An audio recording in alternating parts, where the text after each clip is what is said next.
Hello जय हिंद दोस्तों, एक बार फिर से आप सभी का स्वागत करता हूं अपने यूट्यूब चैनल ज्ञान एग्जाम प्रिपरेशन में। तो इस वीडियो में हम मैथ का most VVI important question include किए हैं, जो कि टीसीएस द्वारा जो पिछले बार एग्जाम में पूछा गया था।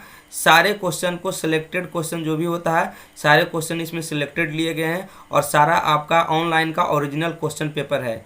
तो आप एग्ज़ाम में किस प्रकार से आप टाइम बचाएंगे, सारा कुछ इस वीडियो में आपको डिटेल्स में बताऊंगा। तो चलिए हम वीडियो का स्टार्ट करते हैं। यदि अभी तक आपने चैनल को सब्सक्राइब नहीं किया है तो चैनल को सब्सक्राइब कर बेल आइकन को दबा दीजिए, ताकि आने वाली वीडियो का नोटिफिकेशन आपको सबसे पहले मिल सके। तो चलिए फ्रेंड्स, देखते हैं क्वेश्चन नंबर फर्स्ट। चलिए देखिएगा, यहाँ कह रहा है अनुपमा ने एक पुस्तक को 10% के लाभ पर बेच दिया था। कह रहा है यदि उसे 20 रुपया ज़्यादा मूल्य पर बेचा होता तो 15% का लाभ प्राप्त होता। तो पुस्तक का क्रय मूल्य बताइए। चलिए देखिए, हम रेशियो मेथड से आपको करके मैं दिखाता हूँ। अनुपमा 10% के लाभ पर एक पुस्तक को बेचा। कहने का मतलब हुआ, यदि क्रय मूल्य आपके पास, यदि किसी वस्तु का क्रय मूल्य 100 रुपया है, यदि 10% के लाभ पर बेचेगा तो वह सामान 100 का सामान कितना में बिकेगा, 110 में बिकेगा। ठीक है। और कह रहा है यदि उसे 20 रुपया ज़्यादा मूल्य पर बेचा होता तो 15% का लाभ होता। तो 15% का लाभ कब होगा, जब 100 का सामान कितना में बिकेगा, 115 में। ये सेलिंग प्राइस 1 आप कर दीजिए, इसे सेलिंग प्राइस 2 कर दीजिए। ठीक है, यहाँ से हम रेशियो सेट कर लिए। अब क्वेश्चन में एक निश्चित राशि दिया होता है, तो क्वेश्चन में जो निश्चित राशि है कि 20 रुपया ज़्यादा मूल्य पर बेचा जाता है, तब ऐसा होता है। कितने, 20 रुपया ज़्यादा मूल्य पर। यहाँ पर देखिए 110 के बजाय कितना में बिक रहा है, 115 में। यानी कितना रुपया ज़्यादा में, इसके हिसाब से, रेशियो के हिसाब से बेचा जा रहा है, तो 5। तो 20 का तुलना 5 से करेंगे और जो निकालना है अर्थात उसे गुना करेंगे। तो निकालना क्या है, तो हमें क्रय मूल्य, तो क्रय मूल्य निकालना है, कितना से गुना करेंगे, तो 100 से आप गुना कर दीजिए, निकल जाएगा। 5 चौक 20, यानी 4 में 100 से गुना होगा तो यहाँ पर हो जाएगा 400 रुपया। आपका करेक्ट आंसर हो जाएगा। चलिए हम अगली क्वेश्चन लेते हैं। चलिए यहाँ पे देखिएगा कि 6/7 और 16/210 का आपको महत्तम निकालना। ठीक है, HCF। तो देखिए, यदि आपको कभी भी बटा वाला HCF निकालना रहे तो अंश का क्या निकाला जाता है, तो अंश का निकालिएगा आप HCF। ठीक है, अंश का निकालिएगा HCF और बटा निकालिएगा हर का LCM। ठीक है, हर का क्या निकालता है, LCM। यदि आपको LCM निकालना हो तो आप क्या निकालिएगा, तो अंश का LCM, अंश का LCM और बटा हर का HCF। ठीक है, हर का HCF। तो हमें क्या निकालना है, तो HCF निकालना है, यानी अंश का HCF। तो अंश में कौन है, 6 है और 16 है। ठीक है, इसका HCF क्या हो जाएगा, 6 और 16 का HCF आपका कितना हो जाएगा, तो 2 हो जाएगा। और 7 का और 210 का, इसका LCM की बात करें, LCM 210 हो जाएगा। आप इसे काट दीजिए तो 2 से कटेगा 210, 105 बार में, यानी 1/105 इस क्वेश्चन का करेक्ट आंसर हो जाएगा। चलिए दोस्तों, हम अगली सवाल लेते हैं। चलिए देखिएगा, कह रहा है यहाँ पे कि 3 वर्ष पहले ए और बी की औसत आयु 28 वर्ष है। सी के उसके साथ शामिल होने पर उनकी वर्तमान औसत जो आयु है 42 वर्ष हो जाती है। तो सी की वर्तमान आयु ज्ञात कीजिए। ठीक है, यहाँ पे देखिए हमें सी का पूछा गया 3 वर्ष पहले। कितना वर्ष पहले, तो 3 वर्ष पहले ए और बी की औसत आयु कितना है, तो 28 वर्ष है 3 वर्ष पहले। तो यदि हम इसे 3 वर्ष पहले इसका योगफल निकाले ए और बी का, तो 28 गुना 2 यानी 28 दूना 56, कितना हो जाएगा, 28 दूनी 56 बरस का ये हो जाएगा। ठीक है, एक कितना साल पहले, तो ये 3 साल पहले की बात है। लेकिन जब इसी को हम वर्तमान में यदि योगफल निकालें ए प्लस बी का, तो यहाँ पे 3 साल पहले 56 का था, लेकिन वर्तमान करेंगे तो 3 साल बाद आएंगे, यानी 3 और 3 6 दोनों बढ़ेगा, यानी 6 साल इसमें ऐड होगा, यानी 56 और 6 कितना हो जाएगा, आपका 62 वर्ष हो जाएगा। ठीक है, अब आगे कह रहा है सी को सब शामिल कर दिया गया है, यानी ए प्लस बी प्लस सी, अब कौन हो जाएगा, तीनों शामिल हो गया है। तो आपका वर्तमान आयु का औसत कितना, 42। तो यहाँ पे 42 है, और चूंकि योगफल बराबर होता है औसत गुने संख्या, तो 3 से गुना कर दीजिए तो हो जाएगा 3 दूनी 6, 4 तिया 12, यानी 126 वर्ष। आपसे क्या पूछा है कि बताइए सी की वर्तमान आयु बताइए। तो सी की वर्तमान आयु कब निकलेगी, जब ए प्लस बी का इसमें मान घटा देंगे, यानी 126 और माइनस से 62, तो आपका आ जाएगा यहाँ से 64 वर्ष, यानी 64 साल इस क्वेश्चन का करेक्ट आंसर हो जाएगा। तो आपको इस वीडियो में बहुत ही मजा आने वाला है, क्योंकि आगे बहुत सारे क्वेश्चन को मैंने सिलेक्टेड लिए हैं। यदि आप डेली एक सेट प्रैक्टिस मेरे साथ करते हैं तो आपको रिजल्ट लेने से आपको कोई भी नहीं रोक सकता है। तो चलिए मैं अगली सवाल कर, चलिए देखिएगा, कह रहा है यहाँ पे चक्रवृद्धि भी आज का काफ़ी अच्छा क्वेश्चन यहाँ पे है। देखिएगा कह रहा चक्रवृद्धि ब्याज के कितने प्रतिशत, ठीक है, आपको क्या निकालना है, रेट निकालना है, कितने प्रतिशत वार्षिक दर से 1250 रुपया की राशि 3 वर्ष में बढ़कर 1488.77 हो जाएगी का मतलब क्या होता है, मिश्रधन। आप हमेशा समझिएगा, यदि किसी के एंड में हो जाएगी लग जाए, हो जाता है या हो जाएगी, तो समझना ये क्या दिया हुआ है, आपका ये मिश्रधन दिया हुआ है। तो देखिएगा इसे हम रेशियो मेथड से भी कर सकते हैं और इसे हम फार्मूला से भी आप कर सकते हैं। यदि आप फार्मूला की बात करें तो यहाँ पर आपको क्या है, आपका क्या दिया हुआ है, तो मिश्रधन। तो आप मिश्रधन का फार्मूला लगा दीजिएगा अमाउंट का फार्मूला क्या होता है, P × 1 + R/100 okay power n, ठीक है, P × 1 + R/100 के पावर n होता है। इस फार्मूला से भी आप R का वैल्यू निकाल सकते हैं, लेकिन इससे थोड़ा सा मेहनत ज़्यादा होता है, इसीलिए चलिए हम आपको रेशियो मेथड से हम बना करके आपको दिखाते हैं। तो देखिएगा यहाँ पर जो दिया हुआ है मूलधन कितना है, तो 1250। तो यहाँ पे हम मूलधन और मिश्रधन की यदि हम बात करें, रेशियो की यदि हम बात करें, तो मूलधन कितना हो जाएगा, तो 1250, और यहाँ पे देखिएगा मिश्रधन कितना हो जाएगा, तो आपको 1488.77। और यहाँ से दशमलव हटाइएगा तो नीचे कितना आ जाएगा, 100। अब देखिए रेशियो को हम सिंपल रूप में बनाने के लिए 100 से दोनों साइड क्या कर दीजिए आप गुना, तो 100 से कर दीजिए, तो 100 से 100 एक कट जाएगा, तो फाइनली कितना आ गया आपको 125 पर। अब 3 वर्ष के लिए है तो पावर 3 के रूप में आपको लाना है। तो देखिए 125 का क्यूब 5 होता है, 3 जीरो का मतलब 1 जीरो, यानी ये 50 का क्यूब है, और ये कितना का क्यूब हो जाएगा, तो आपका देखिएगा ये 53 का क्यूब हो जाएगा। चूँकि एंड में 7 किससे आएगा, 3 × 3 = 27, यानी 3 से आएगा, यानी 50 और 3 53, यानी ये 53 का क्यूब यहाँ पे है। तो यहाँ से इस प्रकार से हम लिख देते हैं। चलिए हम थोड़ा सा आपको एक बात मैं बताता हूँ, यहाँ पे मैं समझाता हूँ कि यदि कहीं पर यदि 10% यदि लिखा हुआ है, ठीक है, 10% यदि रेट लिखा हुआ, तो 10% का मतलब क्या होता है, तो 10/100। इसे आप काटिएगा तो 1/10 आएगा। इसका मतलब जो नीचे वाले जो मान होता है यहाँ पे मूलधन होता है। यदि चक्रवृद्धि ब्याज का सवाल है तो ऊपर वाला CI होता है, ठीक है। तो यदि हमें मूलधन मिश्रधन यदि दिया हुआ है, वापस से हमको रेट निकालना है, तो हमको क्या करना पड़ेगा, यहाँ से देखिएगा तो कि मूलधन 10 है और मिश्रधन कितना हो जाएगा, 10 + 1, यानी मिश्रधन 11 हो जाएगा। तो यही तो हमको रेशियो आया हुआ है यहाँ पे 50 और 53। तो इससे वापस यदि हम रेट पर कितना 10% पर पहुंचना चाहें तो कि क्या करना होगा, तो देखिए 10 से 11 हो, यानी ऊपर 1 लिखेंगे नीचे 10 लिखेंगे, और प्रतिशत के लिए कितना से गुना, तो 100 से गुना। तो यहाँ से कितना देखिए वापस से 10% आ गया। तो यहाँ भी मैं वही करने वाला हूँ। तो यहाँ 3 को ऊपर लिखेंगे, चूँकि 3 हो गया क्या, चक्रवृद्धि ब्याज, और नीचे हो गया मूलधन को हमें लिखना पड़ता है, तो मूलधन कितना हो जाएगा, तो 50 हो जाएगा यहाँ पे। और निकालना है प्रतिशत, तो आप कितना से गुना कर दीजिए, तो 100 से, तो 50 दूना 100। यहाँ से जो आपको रेट निकल कर आ जाएगा 3 दूना 6%। इस क्वेश्चन का करेक्ट आंसर यहाँ पे 6% आपका हो जाएगा। तो चलिए आशा करता हूँ आपको समझ में आया होगा। चलिए यदि अभी तक आपने टेलीग्राम ग्रुप को ज्वाइन नहीं किया है तो टेलीग्राम ग्रुप को जरूर से ज्वाइन कर लीजिए, क्योंकि वहाँ पर आपको सारे क्वेश्चन का डिटेल डेली पर डे आपको अपडेट आपको मिलता रहता है। तो चलिए हम अगली सवाल लेते हैं। चलिए देखिएगा कह रहा है एक वर्गाकार मैदान का जो क्षेत्रफल दिया हुआ है आपका 10,000 मीटर स्क्वायर है। कह रहा है कि उस वर्ग का परिमाप ज्ञात कीजिए जिसकी भुजा इस वर्गाकार मैदान के विकर्ण के बराबर है। एक वर्गाकार मैदान है जिसका एरिया आपको दिया है, तो वर्ग का क्षेत्रफल क्या होता है, भुजा स्क्वायर बराबर आपका दिया हुआ है 1 2 3 4 0। तो ए का वैल्यू यहाँ से निकल जाएगा कितना, तो 100 मीटर, ठीक है। इतना मीटर स्क्वायर था, तो इसका जो क्षेत्रफल निकल गया, भुजा निकल के आ गया 100 मीटर। कह रहा उस वर्ग का परिमाप ज्ञात करना है जिसकी भुजा इस वर्ग के भुजा के विकर्ण के बराबर है। यानी उसकी जो वह जो वर्ग है उसकी जो भुजा है ना, वर्ग की जो भुजा है इसके विकर्ण के बराबर, ठीक है। तो इसका विकर्ण की यदि हम बात करें यहाँ पे विकर्ण, तो विकर्ण बराबर होता है √2 और गुने क्या होता है भुजा, तो √2 में भुजा का मान कितना है 100 है, ठीक है। तो यहाँ पे वर्ग का जो भुजा उसका हो जाएगा विकर्ण का क्या है बराबर है, वर्ग का जो भुजा होगा विकर्ण के बराबर, ठीक है। तो वर्ग का जो यहाँ पे भुजा है तो वर्ग के भुजा यहाँ पे a लिखेंगे और विकर्ण कितना हो जाएगा, तो √2 और गुने कितना 100 है यहाँ पे। अब आपको क्या निकालना है इसका परिमाप, तो परिमाप बराबर हम क्या लिख सकते हैं, तो परिमाप बराबर होता है 4 गुने भुजा, तो 4 गुने √2 गुने 100। तो यहाँ पे कितना आ जाएगा आपका हो जाएगा 100 चौक 400 और 400 और गुने √2 यानी 400 √2 मीटर इस क्वेश्चन का करेक्ट आंसर हो जाएगा। तो ऑप्शन 2 बिल्कुल ही सही हो जाएगा। चलिए हम अगली सवाल लेते हैं। चलिए यहाँ पे देखिएगा, कह रहा है कि शांत जल में एक नाव की चाल 30 किलोमीटर प्रति घंटा है।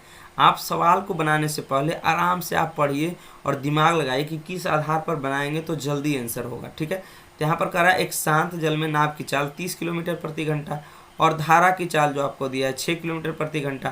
कह रहा है 5 मिनट में धारा की दिशा में और धारा के विपरीत दिशा में तय की गई दूरी, यानी हमको निकालना है धारा की दिशा में और धारा के विपरीत दूरी।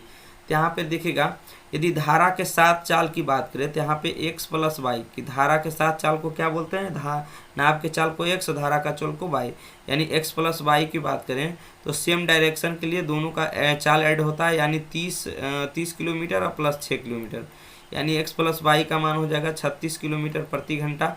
यहाँ पर यदि धारा के विपरीत दिशा की बात करें, यहाँ पे मैं लिख देता हूँ धारा के साथ, है ना, धारा के साथ जो चाल होगा ये वाला आपका हो जाएगा धारा के विपरीत, ठीक है, धारा के विपरीत चाल, धारा के साथ और धारा के विपरीत। धारा के विपरीत यहाँ पे 30 में से 6 घट जाएगा, यहाँ पे बच जाएगा आपका 24 किलोमीटर प्रति घंटा। अब दोनों का आपको क्या निकालना है, टाइम निकालना है। तो धारा के साथ चाल, तो चाल मालूम है, ठीक है, तो इस समय कितना 5 मिनट में निकालना है। तो दूरी बराबर होता है चाल गुने समय, तो चाल कितना है 36 और समय कितना आपका 5 मिनट। इसको आप बनाइएगा तो यहाँ पे 60 से भागा देना पड़ेगा घंटा में, तो 12 × 5 = 60 और 12 × 3 = 36, यानी कितना हो जाएगा 3 किलोमीटर, ठीक है। अब यहाँ पे धारा के विपरीत बात करते हैं तो यहाँ पे दूरी कितना है, तो दूरी यहाँ पे टोटल दूरी यहाँ पे है आपका कितना हो जाएगा, तो यहाँ पे चाल गुने समय कीजिएगा तो यहाँ पे चाल आपका 24 हो जाएगा और समय आपका 5 ही मिनट है, ठीक है। तो यहाँ पे 5/60 करेंगे तो यहाँ से 12 × 5 = 60 और 12 दूना का 24, यानी 2 किलोमीटर, ठीक है, यानी 3 किलोमीटर और 2 किलोमीटर, यानी ऑप्शन नंबर 4 इस क्वेश्चन का करेक्ट आंसर हो जाएगा। चलिए अगली सवाल देखते हैं। चलिए देखिएगा, काफ़ी अच्छा सवाल है। यहाँ पर कह रहा है एक वृत्त पर ABC 3 बिंदु इस प्रकार स्थित है कि जीवाओं AB और AC द्वारा, ठीक है, जीवाओं AB और AC द्वारा केंद्र O पर आंतरिक कोण यहाँ पे क्रमशः 90 डिग्री और 110 डिग्री है। तो कोण ABC जो है कोण BAC है, जो कोण BAO से क्या है, बड़ा है। तो कोण BAC आप ज्ञात कीजिए, ठीक है। यहाँ पे आपको मैं समझाता हूँ। यहाँ पे एक आप वृत्त सर्कल का निर्माण कर लीजिए यहाँ पर। तो देखिएगा इसका कलर थोड़ा सा हम चेंज यहाँ पे करके आपको बना करके यहाँ पे दिखाता हूँ। चलिए यहाँ पे आप A बिंदु मान लीजिए, ठीक है, और यहाँ पे मैं यहाँ पे B बिंदु मान लेता हूँ और यहाँ पे हम आपका C बिंदु मान लेते हैं, ठीक है। और यहाँ पर इसका एक वृत्त का सेंटर होगा, यहाँ पे हम केंद्र ले लेते हैं। तो करा AB 3 बिंदु इस प्रकार है कि AB और AC द्वारा है जो वृत्त के केंद्र O पर, ठीक है, यानी आपको AB यहाँ से मिलाइए AB और AC द्वारा कह रहा है ना, तो यहाँ से आप मिला दीजिए AC को, ठीक है, AB और AC को मिला दिए। करा है किसके, जीवा द्वारा, तो यहाँ से आप सारा जीवा को मिला दीजिए, यहाँ से इसको मिला दीजिए और यहाँ से इसे मिला दीजिए और यहाँ से सारा जीवा को आप मिला दीजिए। तो इस केंद्र का जो नाम हो जाएगा आपका O हो जाएगा, ठीक है। जो कोण जो बना रहा है यहाँ पे क्रमशः 90 डिग्री का कोण बना रहा है और यहाँ पे आपका हो जाएगा 110 डिग्री का कोण, ठीक है। तो यहाँ पे देखिएगा ये दोनों त्रिज्या है, ये दोनों सेम है, तो इसके सामने वाला समूह कोण क्या होता है, बराबर।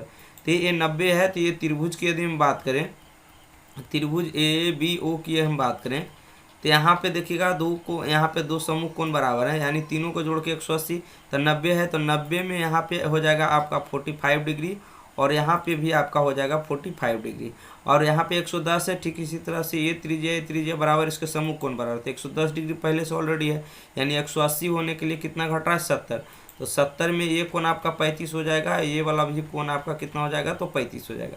तो यहाँ पे हमसे क्या पूछा गया है, तो कोण BAC बताइए, ठीक है, BAC। तो BAC खोजिए, देखिए BAC यानी दोनों कोण ये प्लस करके कह रहा है, इधर से 45 डिग्री है, यहाँ से ये 35 डिग्री है, तब 35 प्लस कितना हो जाएगा आपका 45 प्लस 35 डिग्री। तो यहाँ पे जोड़िएगा तो यहाँ पे जोड़ करके कितना आ जाएगा 80 डिग्री। तो इस क्वेश्चन का करेक्ट आंसर 80 डिग्री हो जाता है। आशा करता हूँ कि आपको समझ में आया होगा। चलिए यहाँ पे देखिएगा, यहाँ पे जो क्वेश्चन है आपको tan थीटा बराबर दिया गया है, ठीक है, आपको दिया है tan थीटा बराबर -4/3। tan थीटा बराबर आप क्या जानते हैं, फार्मूला P/B यानी लंब बटा आधार होता है। तो यहाँ से यदि हम h की मान बात करें तो h बराबर होता है आपका √4 का स्क्वायर प्लस 3 का स्क्वायर, 16 9 कितना 25, 25 का वर्गमूल कितना हो जाएगा 5, यानी 3 4 5। ऐसे भी आप ट्रिपलेट याद रखिएगा 3 4 5, ठीक है। तो कर्ण कितना हो जाएगा, तो आपका 5 हो जाएगा। तो यहाँ से आपको निकालना क्या है, तो आपको निकालना है साइन थीटा। तो साइन थीटा बराबर क्या होता है आपका p/h। तो p का मान कितना रहेगा, तो -4 रहेगा, प्लस माइनस चूँकि होगा 4/5, तो प्लस में भी 4 हो सकता है और माइनस में भी 4/5 हो सकता है, यानी ऑप्शन नंबर 1 बिल्कुल ही करेक्ट हो जाएगा। चलिए हम अगली सवाल देखते हैं। चलिए यहाँ पे देखते हैं 4200 के गुणनखंडों की क्या निकालना है, संख्या ज्ञात करना है, ठीक है। देखिएगा किस तरह से, यदि कभी भी आपको एग्जाम में आ जाए कि 105 का गुणनखंड की संख्या निकालिए, 210 का निकालिए, किसी तरह का भी आपको सवाल यदि एग्जाम में ऐसा दिखता है, तो सिंपल से क्या कीजिएगा, सबसे पहले आप इसका गुणनखंड तोड़ दीजिएगा, ठीक है। सबसे पहला काम क्या करेंगे, गुणनखंड तोड़ देंगे। तो 2 से 4200 का आधा कितना हो जाएगा 2100, और यहाँ से 2 से यानी 2100 के आधा कितना हो जाएगा 1050 हो जाएगा आपका, और यहाँ से फिर से 2 से लगाएंगे 1050 का आधा हो जाएगा आपका 525 हो जाएगा। यहाँ पे 3 से लगाइएगा तो 3 एकम 3, यहाँ पे 3 7 21, 3 5 15, 175, और फिर से आपका यहाँ पे 7 5 12 यानी 5 से लगेगा तो आपका हो जाएगा आपका 35 25, और 5 से फिर लगाइएगा तो हो जाएगा 5 7। तो सबसे पहले ये इसका गुणनखंड कितना गया, तो 2 के घात कितना आ गया, तो 3, और 3 के घात 1 रहेगा, और 5 2 बार और 7 एक बार यूज हुआ, यानी 2 के पावर 3 और गुने क्या करेंगे 3 के पावर 1 और गुने 5 के पावर 2 और गुने कितना हो जाएगा आपका 7 का पावर 1। अब यहाँ पर करना क्या होता है, कुछ भी नहीं, जब भी गुणनखंड की संख्या निकालना है तो जो भी आपका पावर है उसमें एक क्या कर दीजिए, आप ऐड कर दीजिए। सभी पावर में आप एक क्या कर दीजिए, ऐड कर दीजिए। सभी पावर में क्या कर दीजिए, एक ऐड कर दीजिए। यहाँ पर कितना हो गया, तो 3 और 1 4 हो गया, और सबको आपस में गुना कर दीजिए। यहाँ पर 1 1 कितना हो जाएगा 2 हो जाएगा, ये 2 1 3 हो जाएगा, और 1 1 2 हो जाएगा, तो ये हो गया 4 दूना 8, ये 24, 24 दूना 48। तो इस क्वेश्चन का करेक्ट आंसर कितना हो जाएगा 48। आशा है कि आपको समझ में आया होगा। चलिए हम अगली सवाल लेते हैं। चलिए देखिएगा, कह रहा है यहाँ पे एक समकोण त्रिभुज की 2 छोटी भुजाओं की लंबाई 7 सेंटीमीटर और 24 सेंटीमीटर, तो त्रिभुज की परिवृत्त की त्रिज्या आप ज्ञात कीजिए। यहाँ पे जो त्रिभुज आपका कह रहा है कि एक समकोण त्रिभुज आपका है, कैसे त्रिभुज है आपका, एक समकोण त्रिभुज है, इसका नाम दे देते हैं हम ए, इस एंगल का नाम बी और सी है। एक समकोण त्रिभुज 2 छोटी भुजा, तो जानते हैं कि सबसे बड़ी भुजा कर्ण होती है, यानी 2 छोटी भुजा, यानी इसका लंबाई 7 और इसका लंबाई 24 दे रखा है। तो कर्ण के मान निकालिएगा यहाँ से, तो कर्ण बराबर 24 का स्क्वायर प्लस 7 का स्क्वायर, तो यहाँ पे कितना आ जाएगा कीजिएगा, तो कर्ण यहाँ पे 25 आ जाएगा, ठीक है। तो 25 आ गया, तो यहाँ पर परिवृत्त का त्रिज्या, यदि समकोण त्रिभुज है आपका पूछा है परिवृत्त का त्रिज्या, ठीक है, परिवृत्त का त्रिज्या बताइए। तो परिवृत्त का त्रिज्या बराबर आप हमेशा याद रखिएगा कर्ण/2, यानी कर्ण का कितना हो जाता है आधा, तो परिवृत्त का त्रिज्या हो जाएगा 25 और बटे 2, यानी 25/2 का मतलब 12.5 हो जाएगा, यानी 12.5 सेंटीमीटर इस क्वेश्चन का करेक्ट आंसर हो जाएगा। चलिए हम अगली सवाल लेते हैं। चलिए देखेंगे यहाँ पे कह रहा ए कॉमा बी के 75% के बराबर, ए जो है ना बी के 75%, तो बी का के मतलब गुना 7.5, सॉरी यहाँ पे 7.5 है, तो 7.5% के बराबर हो जाएगा। उसके बाद आपको कहा है बी कॉमा सी के 1.50% के बराबर, तो बी है जो सी के कितना 1.50% के बराबर दिया है, और एक आपका क्या दिया है आपका डी सी के 5% के बराबर, तो डी है जो सी का कितना परसेंट 5% के बराबर है, और ए डी का वैल्यू आपसे पूछा गया है। तो बारी बारी से हम रेशियो ए बी का रेशियो यहाँ से निकालेंगे, तो देखिएगा यहाँ पे हो जाएगा ए बराबर बी गुने 75 और बटे दशमलव के बदल हटेगा तो 1 0 और प्रतिशत के बदले 2 0। तो यहाँ से आप काटिएगा तो हो जाएगा 25 तिया के 75 और 25 चौके 100 यानी 40 बार में। तो यहाँ से आपको क्या आ गया a/1 बराबर आपका हो गया 3b/40। अब तिरछा तिरछी गुना कर दीजिए तो 40 a बराबर 3b में 1 से गुना तो 3b हो गया। तो यहाँ से a और रेशियो b यहाँ से यदि हम निकालें तो नज़दीक वाला नज़दीक का मान होता है, दूर वाला दूर का मान होता है। तो a का रेशियो 3 आ जाएगा और b का रेशियो कितना हो गया आपका 40 हो गया। और ठीक इसी तरह से इसमें भी हम निकालेंगे तो हो जाएगा b बराबर c गुने यहाँ पे हो जाएगा 150 बटे 2 अंक के बाद दशमलव इसके बदल 2 0 और प्रतिशत हटेगा इसके बदल 2 0। तो यहाँ से काटिएगा तो ये 25 से काट दिया 25 छक 150 और 25 चौक 100 तो 00। यहाँ से 3 दूनी 6 और 200 दूनी 400। तो यहाँ से कितना आ गया आपका, तिरछा गुना करिएगा तो यहाँ से आपका हो जाएगा 200b और बराबर हो जाएगा 3c। ठीक है, यहाँ से b c का रेशियो यदि हम निकालें, b रेशियो c निकालें तो b का वैल्यू 3 और c का वैल्यू आपका 200 हो जाएगा। और यहाँ ए वाला क्वेश्चन की यदि हम बात करते हैं तो d बराबर हो जाएगा c गुने 5/100, 5/100 का मतलब 20, यानी 20d बराबर हो जाएगा आपका 1c। ठीक है, तो यहाँ से c अनुपात d यदि हम निकालें तो c का वैल्यू आपका 20 और d का वैल्यू आपका हो जाएगा 1। अब यहाँ से बारी बारी से हम सरिया देते हैं। यहाँ से हो जाएगा आपका b अनुपात c निकल कर आ गया 3/200 और यहाँ से c अनुपात d आपका निकल करके आ गया 20/1। आपसे क्या पूछा गया c और d, तो जब कभी भी लास्ट वाला a आपका a वाला सॉरी यहाँ पे आपको a और d पूछा गया है तो a ऊपर वाला है। जब कभी भी a और d इस तरह का क्वेश्चन रहे तो आप यहाँ पर क्या कीजिए, यहाँ पे आप गुना कर लीजिए। तो 20 और 60, 60 180, कितना हो जाएगा 180 और ये साइड पूरा गुना कर दीजिए तो ये हो जाएगा 40 और गुने कितना 200 गुने बंद रहने दीजिए। यहाँ से आप काट दीजिए तो 1 0 से 1 0 आपका कट गया। यहाँ से कटेगा 9 दूनी 18, 2 दूनी के 4, तो आपका हो गया 9/2 दूनी 400। इस क्वेश्चन का करेक्ट जो आंसर आएगा 9/400 हो जाएगा। चलिए हम अगली सवाल लेते हैं।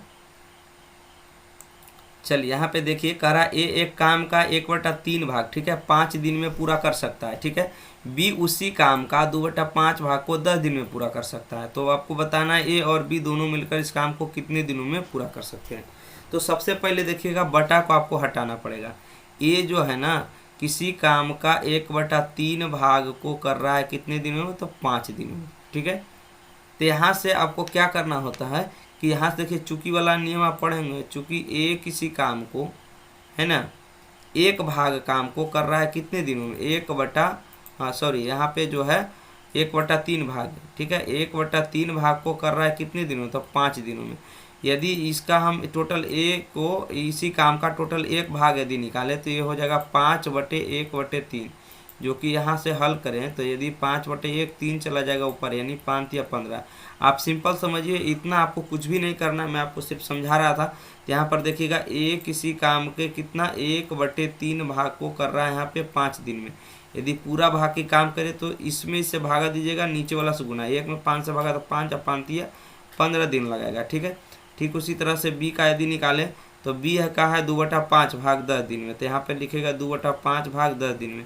तो ऊपर वाला से क्या कीजिए, भागा लगाइए, 2 × 5 = 10, तो 5 × 5 कितना हो जाएगा पूरा ये 25 दिन। और दोनों का एलसीएम टोटल क्या होता है, टोटल वर्क यहाँ पे दोनों का एलसीएम होता है। तो 15 और 25 का एलसीएम कितना हो जाएगा, तो आपका यहाँ पे 75 आ जाएगा जो टोटल वर्क होगा। तो 15 × 5 = 75 और 25 × 75, यानी ए और बी का यदि इफिशियंसी की बात है या यहाँ पे यदि किया जाए कि ए और बी की क्षमता का अनुपात, तो 5/3, यानी ए एक दिन में 5 काम करता है तो बी 3 काम करता है। कह रहा है दोनों मिलकर कितने दिनों में करेंगे। यदि दोनों मिल जाएंगे तो टोटल 5 और 3 8 काम होगा, टोटल 75 काम करवाना है। 8 से आप डिवाइड कर दीजिए तो 8 × 9 = 72, यानी 9.3/8 दिन इस क्वेश्चन का करेक्ट आंसर हो जाएगा। ऑप्शन 1 बिल्कुल ही सही हो जाएगा। चलिए हम अगली सवाल देखते हैं।